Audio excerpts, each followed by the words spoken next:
Hundreds of Zambian secondary school students are learning Mandarin and getting good grades in the subject in national exams, following the introduction of the language in the country's education curriculum. CGTN's Brian Wakatu reports on how Mandarin is increasingly becoming popular in Zambia. Previously, Mandarin was taught exclusively at the University of Zambia's Confucius Institute. However, an agreement between the institute and the government has seen students at 10 secondary schools across the country taking up the language. When it comes to the national examinations, we are currently having our first grade 12 examinations this year, and those are going to be taken by Sesheke Secondary School because it has been one of the first schools that we started teaching Chinese in.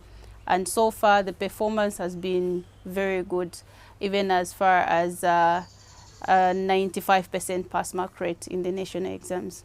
The interest in studying Mandarin is down to China's growing economic influence in Zambia, which has created employment opportunities for young people.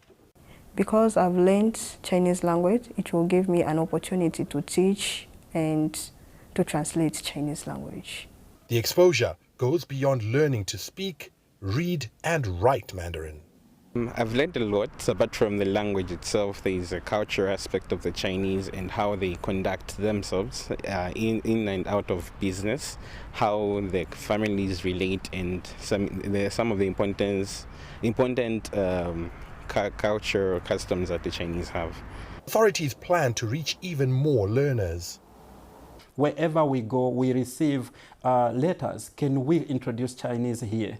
And so we want to employ more teachers, both local Zambian teachers and also get teachers from China, so we can have all the centers run. And I think the numbers now, I just said we have about 2,000 learners. We hope that we can double that number within the next at the end of 2024.